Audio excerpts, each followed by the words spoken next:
Bonjour à vous toutes et à vous tous. Salut l'équipe. Bon, aujourd'hui, l'étape consiste à donc quitter la Turquie, où je me trouve à l'heure actuelle, dans la ville d'Opa, pour donc passer la frontière de sortie de la Turquie et donc passer la frontière d'entrée de la Géorgie.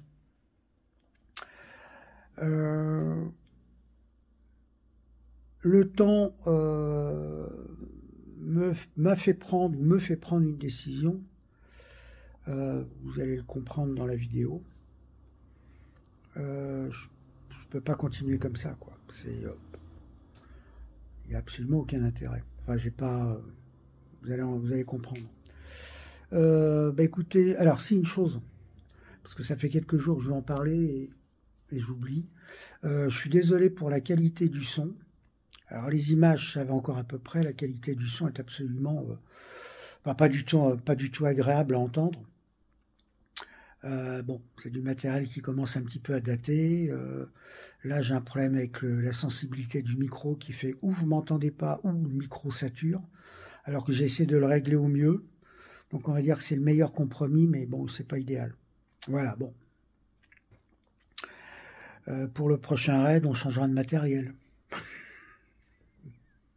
Bon visionnage, et on se retrouve après.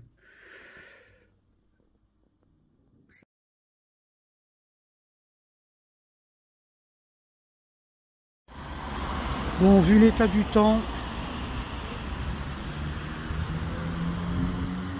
il pleut, évidemment, donc, je vais me mettre à l'abri déjà. J'ai décidé d'utiliser la journée à sortir de Turquie pour passer la douane géorgienne, m'acheter la carte SIM pour le téléphone pour la Géorgie, prendre une assurance puisque mon assurance française ne couvre pas la Géorgie. J'ai une assurance rapatriement pour tous les pays que je fais, mais évidemment, assurance quad, mon assurance française ne couvre pas la Géorgie ainsi que les autres pays stables. Donc aujourd'hui, je vais m'occuper de faire les 20-30 km et puis de m'occuper de toute la paperasserie, si je puis dire, et de me trouver un hôtel juste derrière, parce que je trouve ridicule de continuer à voyager sous la flotte, donc à pas voir les paysages, parce que comme vous voyez, c'est hyper brumeux, c'est complètement stupide. D'autant plus que d'après la météo, à partir, vous voyez, je passe la douane à Sarp. Donc d'après la météo, demain il pleut pas déjà, c'est juste nuageux. Donc entre deux mots, on va prendre le moindre. Voilà pour les nouvelles d'aujourd'hui, enfin pour l'instant.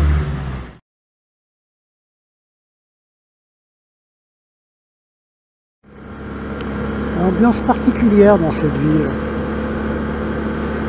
de Opa. Il y a énormément de voitures, énormément de camions, mais on ne sait pas trop pourquoi. Alors je ne sais pas si la proximité de la frontière géorgienne vient y faire quelque chose. C'est spécial.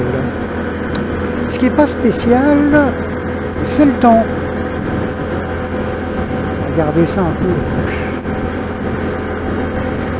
Allez, direction la frontière.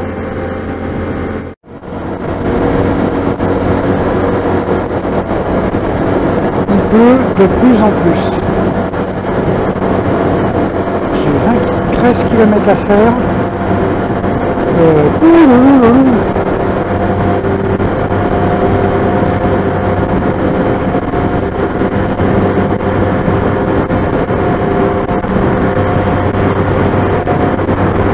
Vous avez des centaines de camions qui attendent sur le bas-côté, on ne sait pas quoi.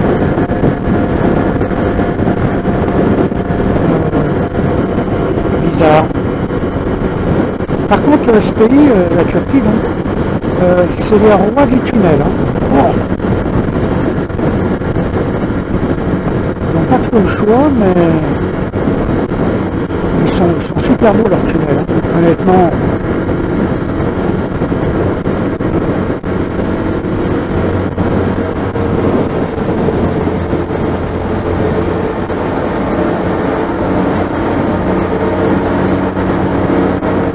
Alors, le meilleur moyen de savoir si les boutiques vendent de l'alcool, de la bière, ils mettent tous devant leur boutique, ils mettent tous des caisses.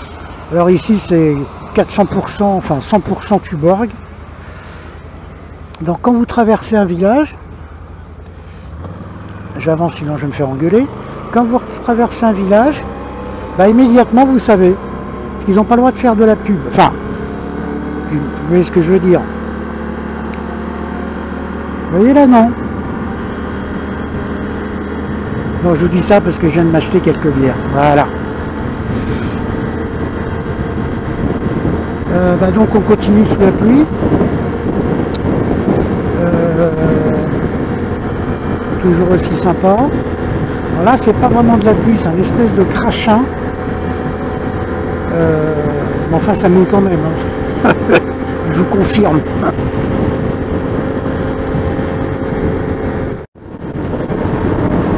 Ce qui est sympa avec les tunnels, c'est que pendant ce temps-là, vous êtes au sec. Alors, franchement,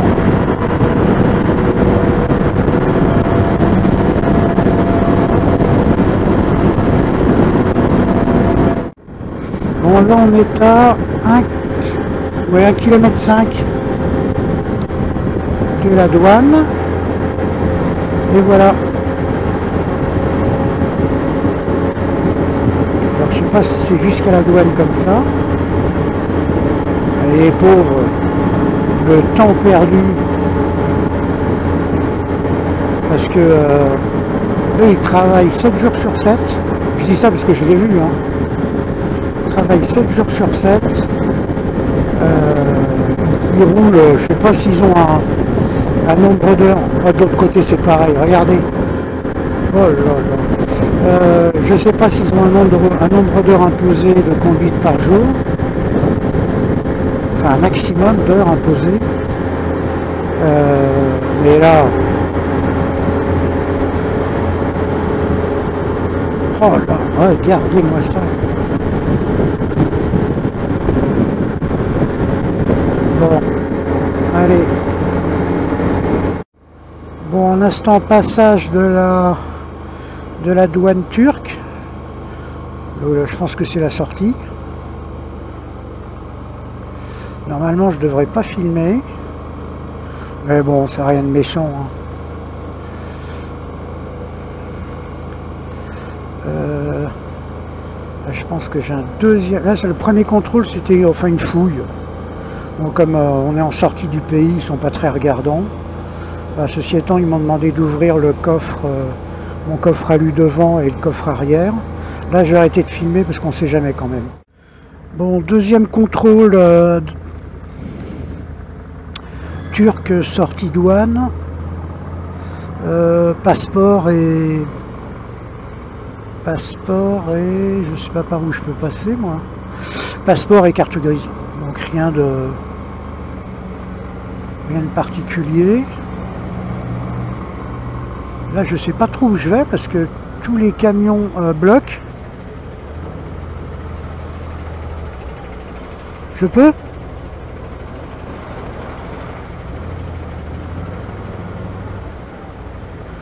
Là, pareil, là, je comprends pas parce que camions et véhicules de touristes sont mélangés.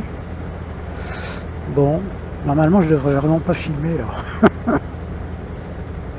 Mais bon, c'est juste pour vous montrer. Pour les camions. Pour nous, touristes, bon, ça va.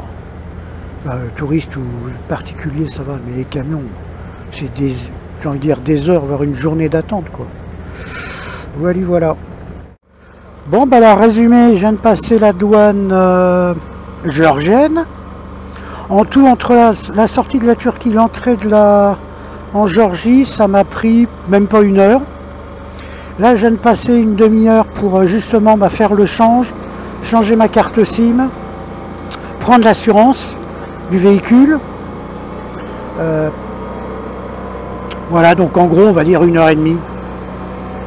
Et la carte SIM, on vous la change, vous n'avez pas à le faire, on vous remet votre téléphone en route, vous n'avez plus qu'à contrôler que tout fonctionne, et basta cosy. Ah, super, bah, honnêtement, des gens pour l'instant, les douaniers, bon, font leur job, donc vous leur faites un sourire, ils sont pas là pour ça. Par contre, très intéressés par le quad. Alors c'est une chose, à l'entrée de la Géorgie, là ils ont été un peu durs avec moi, enfin ils font ça avec tout le monde, mais avec les voitures c'est plus facile. Ils m'ont fait ouvrir tous les bagages, tous, sauf un sac.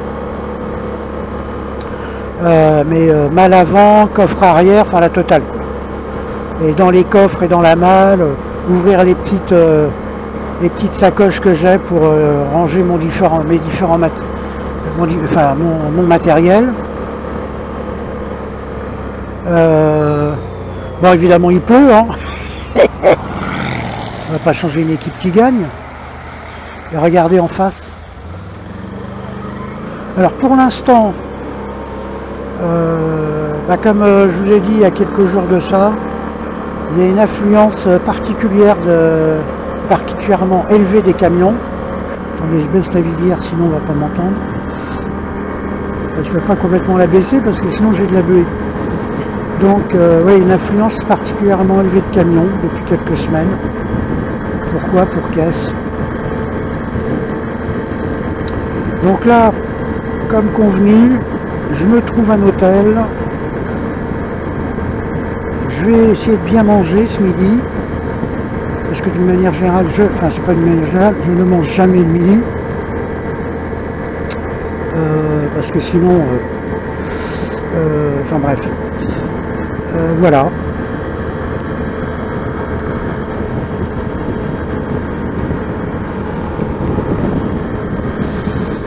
Donc j'essaie de me mettre à l'abri.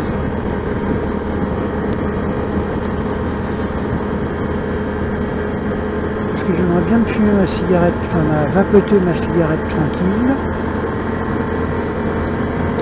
Pour l'instant les routes sont nickel. Enfin la route est nickel. Là je viens d'offrir une bière à un gars là, qui l'avait vu, bon, il dit combien, je te l'achète. Ben, j'ai bienvenu en cadeau d'un Français. Ça coûte 2 € la bière ici. La bière de luxe. Voilà. Bon là-dessus, comme j'ai pas refermé ma veste anti-pluie, enfin, ma veste de pluie, il va falloir que je m'arrête quand même, que je sois pas trempé. Il y en a marre. Et je vous dis à plus tard. Bon, alors maintenant que j'ai une carte SIM complètement débloquée, c'est-à-dire qu'en illimité pendant une semaine, bon, pour 20 € pour information, on est illimité pendant une semaine. Là, je suis arrivé à l'hôtel. Je vous jure que c'est vrai, la preuve en image. Regardez, je vous donne ma plus belle chambre de l'hôtel. Vous avez un panorama à 180 degrés, avec vue sur la montagne. Ah, je me marre parce que là, franchement, ça commence bien. Géorgie, me voilà. Donc effectivement, du balcon de ma chambre, j'ai un panorama à 180 degrés, avec vue sur les montagnes. Alors maintenant, ça dépend ce qu'on appelle montagne. Non, c'est que des bâtiments, des immeubles en construction. Et pour finir les 180 degrés, j'ai la vue sur, on va appeler ça une piste de ski, non? Ah, putain. Ah, d'emblée, il me plaît bien ce pays. Non mais sans rigoler. Ah, je peux vous assurer que c'est sécurisé, il y a des filets à la montagne. Hein. Parce que pas de glisser. Hein.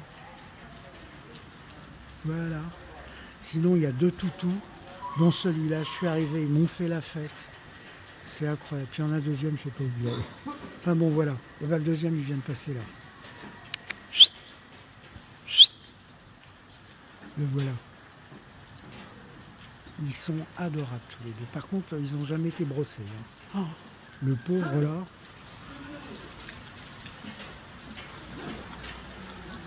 Il est magnifique, mais jamais brossé. Là, il a encore ses poils de chiot. Allez, je vous dis à plus tard. Oui, c'est beau la Géorgie. Bon, ben, j'espère que la vidéo vous a plu, même si elle est courte. Donc bien arrivé à l'hôtel. Douane, comme je vous disais, sans problème. Full normal. À part que j'ai eu une anecdote, je me suis dit décidément. Donc je sors des douanes turques. Là-dessus, je retombe sur deux gars, deux douaniers, qui rebelotent, me demandent exactement la même chose que ce que je venais de faire. C'est-à-dire passeport, carte grise du véhicule, fouille du véhicule, mais cette fois-ci un peu plus poussée. Et intérieurement, je me dis, mais attends, mais ils ont que ça à faire, quoi. Putain, enfin, pas punaise. Je viens de le faire, il y a pas 5 minutes. Les gars sympas, hein. Je me suis dit, bis repetitas, quoi. Bis repetitas. D'un seul coup, je soulève les yeux. Oh, je vois le drapeau géorgien. Donc, en fin de compte, sans m'en rendre compte, parce qu'elles sont vraiment côte-côte, ces deux douanes. Vous sortez de Turquie, vous rentrez immédiatement, enfin, au travers des douanes, vous rentrez immédiatement en Géorgie. Donc là, j'étais pas énervé, mais je comprenais pas. Donc, j'étais prêt à leur dire, mais attendez, vous n'êtes pas au courant, lisez le mode d'emploi de votre boulot, parce qu'il y en a déjà 3 ou 4 qui se sont occupés de la même chose. Bon, des gars très sympas, bon, ça reste des douaniers, donc ils sont toujours en train de voir si à un moment donné, ils vous demandent d'où vous venez, bah forcément de Turquie. Alors, j'ai pas compris enfin, après, je me suis dit, ma réponse était ridicule. Il me dit, où est-ce que vous allez? Bah, je dis, je vais en Géorgie. Bah oui, j'étais dans les douanes géorgiennes, donc je pouvais pas aller autre part. Puis après, il vous demande, alors il regarde votre passeport, ah, vous passez par la Russie, bon. Bon, ceci étant, par rapport à la Russie, j'ai jamais eu une remarque ou positive ou négative. Quand on me demande quelle nationalité je suis, ben, français, hein. Mon passeport est... Jamais j'ai eu, aussi bien côté turc que en rentrant donc en Géorgie, j'ai jamais eu une réflexion où à un moment donné... Si souvent on me dit, ah, le président Macron, alors là... Là, je reste comme un Suisse, je reste neutre. Mais bon, on ne peut pas dire que ces pays-là apprécient beaucoup Macron. Donc je dis non, stop Macron, stop. Alors de dire je ne veux pas en discuter. Mais derrière le stop, ça veut dire stop Macron ou stop je ne veux pas en discuter. Chacun en face de moi déduira ce qu'il veut, mais je ne veux surtout pas rentrer là-dedans. Ça, c'est un truc à avoir des ennuis, mais alors, surtout en ce moment. Donc voilà, bon, ceci étant, douane passée. Après la douane, bah, on vous saute dessus. Ça me fait penser au Maroc, on vous saute dessus. Viens, monsieur, alors, vous allez prendre l'accent marocain. Tu viens, monsieur, je vais te faire tous les papiers. Bon, si ce n'est qu'au Maroc, ils vous demandent du pognon, enfin de l'argent, de mon expérience vécue, et qu'ici, c'est simplement un gars qui vous pêche à la sortie de la douane en entrée en Géorgie et qui dit « Monsieur, vous voulez une assurance? Monsieur, vous voulez faire du change? Monsieur, vous voulez une carte aussi ?» Bah, évidemment, tu veux les trois. Hein. Et qui t'emmène sur une guérite, parce qu'il y a 10 guérites côte-côte, et qui t'emmène sur la guérite par lequel le gars est payé ou rémunéré. Bon, voilà. Et donc, j'ai passé les 2 douanes en l'espace d'1 heure. Et j'ai fait tout mon change, ma carte SIM, mon assurance obligatoire en Géorgie, parce que spécifique au pays, on va dire. Donc l'assurance, pour info, c'est 18 € pour 15 jours. Il n'y a qu'un seul niveau d'assurance. J'ai pas réussi à savoir lequel. Je voulais absolument une assurance tout risque. J'ai bien peur que ça soit une assurance responsabilité civile. Bon, il n'y a pas le choix, Hein. Néanmoins, j'ai quand même une assurance rapatriement, mais ça n'a rien à voir avec le véhicule, évidemment. J'ai une assurance rapatriement sanitaire pour l'ensemble des pays que je fais, aussi bien européens que, on va dire, asiatiques. Alors, le téléphone a une particularité, je pense, en fin de compte, vous n'avez pas différents opérateurs. Vous avez un opérateur national, donc il n'y a pas SFR, Bouygues, pour vous donner des exemples. Il n'y a pas tout ça. Donc vous êtes obligé de prendre... vous prenez une carte SIM, mais sur votre téléphone, parce que j'ai regardé ce que le gars faisait, il conserve l'option, vous savez, itinérance. Donc quand j'ai vu ça, je dis non, pas itinérance. Non, parce que je n'ai pas envie de me choper une facture salée quand je rentre.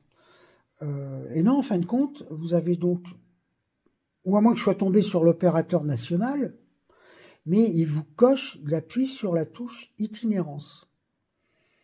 Donc ce qui me fait penser que, en fin de compte, il n'y a pas d'autre opérateur que l'opérateur national. En fin de compte, j'ai envie de dire, le système a été nationalisé, quoi. C'est sous l'emprise de l'État. Je pense, à vérifier, mais je pense. Bah, vous de me dire aussi. Je peux dire une bêtise, mais enfin, pour qu'on me coche. Et dès que je décoche, parce que dès que j'ai passé la frontière, j'ai repris mon téléphone, bon, j'avais du réseau, j'ai enlevé itinérance, plus de réseau. Ce qui me fait dire ce que je viens de vous dire. Voilà, bon. Ce soir, il pleut plus. Youpi! Il pleut plus et demain, normalement, on devrait avoir un temps nuageux, mais sans pluie. Demain, une étape de 250 km. Je peux vous assurer que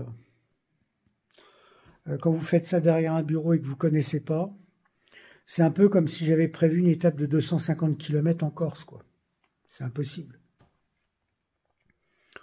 Vous ne pouvez pas faire 250 km en Corse. Ben là, c'est pareil, vous ne pouvez pas faire 250 km. Sans compter que c'est des routes que de montagne, donc je peux vous assurer, ça tire quand même sur les bras. Donc je vais voir, je verrai au fur et à mesure. J'avais prévu 4 jours j'ai prévu 4 jours en Géorgie. Bah, si ça doit être 6, ça sera 6. Le problème, c'est comme c'est que de la route, entre guillemets, de campagne montagneuse, vous n'avez pas des hôtels comme on peut avoir en France. Vous n'avez pas des hôtels, entre guillemets, tous les 20 km. Et encore, ça dépend des régions. Je suis pas persuadé qu'en plein milieu du Larzac, vous ayez des hôtels tous les 20 km. Enfin, je connais pas assez pour... bon. Donc là, bon, on verra demain. Déjà, s'il pleut pas, merci mon Dieu, alléluia. Et puis, si j'arrive pas à trouver d'hôtel, je me débrouillerai de toute façon. Pas coucher à la belle étoile. Allez, écoutez, je vous souhaite une bonne fin de journée. Et puis, je vous dis à demain si j'ai du réseau. Petite vidéo de la journée. Ok ? Allez, bonne soirée à vous toutes et à vous tous.